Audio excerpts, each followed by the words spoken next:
Hi everyone, তোমরা সবাই কেমন আছো? আমি মোটামুটি ভালো আছি। আর আজকের ব্লগটাতে তোমরা ব্লগের থাম্বনেল দেখে বুঝতে পারছো যে কী নিয়ে ব্লগ করতে চলেছি।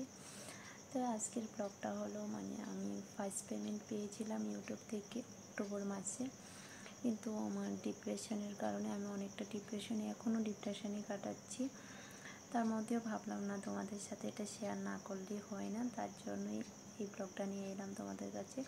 বাট আমি কোনো কিছুরই ভিডিও করিনি, বাস যে টাকাটা তুলে এনেছি জাস্ট ওই টাকাটা নিয়েই আমি তোমাদের সাথে কিছু কথা বলতে এসেছি। কীভাবে আসা এই পথে, সেটা আমি যখন গুগল পিন পেয়েছিলাম তখনই ওইটা পুরোটা বলেছি যে আমি এভাবে এসেছি, কতদিনে কতটা পুরো করেছি। কিন্তু আজকে প্রায় 2 বছর হতে চললো। তো ফার্স্ট পেমেন্ট আর সেকেন্ড পেমেন্ট দুটোই আমার হাতে চলে এসেছে। ফার্স্ট পেমেন্টের ভিডিও তোমাদের সাথে দেওয়া হয়নি, অনেক কারণ ছিল।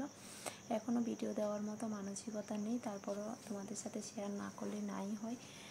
তার জন্য তোমাদের কাছে শেয়ার করার জন্য চলে এলাম। যেটুকুই পেয়েছি আমার কাছে অনেক, কিন্তু বড় বড় ক্রিয়েটারদের মতো অত টাকা আমি পাইনি। যেটুকুই পেয়েছি বলা যাবে না, তাই আমি বলি না, কেউই বলে না ইউটিউবের পেমেন্ট নিয়ে। তো জাস্ট তোমাদের সাথে শেয়ার করতে এলাম। কোনো কিছু এটিএম দিয়ে টাকা তোলা হতে কোনো কিছুই শেয়ার করিনি। আর আমার দিনের বেলা কোনো কিছু শেয়ার করাটা সম্ভব নয়। আমি রাতে একটু সময় পাই, কারণ সবাই জানে আমি বিজনেস করি, বিজনেসের সাথেই যুক্ত থাকি। তারপরও আমি অনেকটা ডিপ্রেশনের মধ্যেই কাটাচ্ছি। ডিপ্রেশনের মধ্যেও তোমাদের সাথে মাঝে মধ্যে তোমাদের সাথে লাইভ শর্ট এসবে আমি তোমাদের সাথে দেখা করছি, বাট ব্লগটা খুব কমই দেওয়া হচ্ছে। এডিট করার মতো আমি টাইম পাচ্ছি না, সারাদিন আমি ব্যস্ত থাকি। আর রাতের বেলা যেটুকুই সময় পাই হয়ে ওঠে না আর ব্লগ দিতে গেলে তো অনেক কিছুরই ব্যাপার থাকে। তো অত কিছু আমার মেন্টালি দিক থেকে আমি পুরোপুরি ঘটন নই।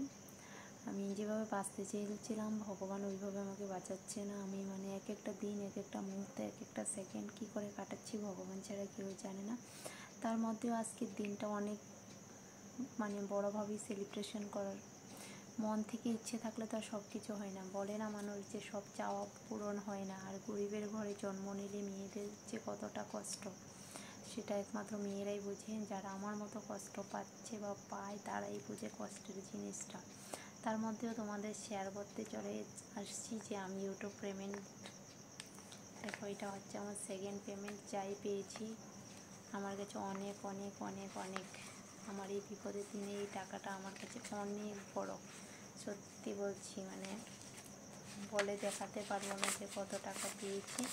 যেটা পেয়েছি সেটা সম্পূর্ণ তোমাদের ভালোবাসা আর সাপোর্ট। আর আমার এই পথে আসার প্রথম কারণ ছিল আমার বোনের বর জিজু। আর ইউটিউবে এসে সবচেয়ে বড় হেল্প করেছে আমাকে সঞ্জয়। না বললে এখানে না হয়, কারণ যেখানে নয় ত্রিপুরারে দেখতে পাচ্ছে বা সব কিছু আমাকে পুরোপুরিভাবে পেছন থেকে পুরোটাই গাইড করেছে। আর আমার ফ্যামিলির লোক কিন্তু ভিডিও বানানো একদমই পছন্দ করে না। ফার্স্ট টাইমে বলেছে, আমার বর আমার সাথে অনেক অশান্তি করেছে ভিডিও নিয়ে, তারপর আমি ভিডিও ছাড়িনি। ভিডিওটার মধ্যে যেমন আমি বাঁচতে পারি, একটা নিঃশ্বাস স্বস্তির আশ্বাস পাই, বাট আমি কখনো ছাড়তেও চাই না। ভগবানের কাছে এটাই চাই যে কখনো আমি যদি এই রাস্তা থেকে না সরি। সত্যি অনেক অশান্তি, অনেক কিছু ফেস করেও আমি এটা ধরে রেখেছি। তার জন্য আজকে কিন্তু এই ভিডিওটা আমি আর আগেও দিতে পারতাম, আমার ফার্স্ট পেমেন্টেরও ভিডিও দিতে পারতাম, কিন্তু তখনও আমি মেন্টালিভাবে ঘটন ছিলাম না। এখনও সেম ওইভাবেই আমি, কিন্তু মেন্টালিভাবে তোমাদের যে কোনো একটা কথা সাজিয়ে গুছিয়ে বলবো ওইটাও আমার মাথাতে নেই। যে ভিডিওটা দিচ্ছি সেটা ভুল হলেও আমি কিছুই বুঝতে পারছি না। তারপরে যেটুকু পাচ্ছি ওইটুকুই তোমাদের সাথে শেয়ার করছি। সবাই একটু পাশে থেকো, সাপোর্ট করো। ছোট থেকে একজন সাবস্ক্রাইবার থেকে আজকে আমার 8,720 জন সাবস্ক্রাইবার হয়েছে। ভবিষ্যতে যাতে 80,000, 1 লাখ, মিলিয়ন ভিউজ আসে। বাট আমার ট্যালেন্টেড ভিডিও নেই, তারপরেও বলছি সবার ভালোবাসার সাপোর্ট আর আশীর্বাদ থাকলে হয়ে যাবে, যাতে এইভাবে পেমেন্ট আমি আরও তুলতে পারি তোমাদের সাথে। তখন সেলিব্রেশন বা ওইভাবে ভিডিও দিতে পারি, ওইগুলি যাতে তোমাদের সাথে শেয়ার করতে পারি। সে আশীর্বাদ আর সাপোর্ট করো। আজকের মতো ব্লগটা এইটুকুই। সবাই সাপোর্ট করো, কিন্তু পাশে থেকো। টাটা। আর আমার চ্যানেলটাকে সাবস্ক্রাইব করতে ভুলবে না কিন্তু, সুমন মামুন ব্লগ। টাটা।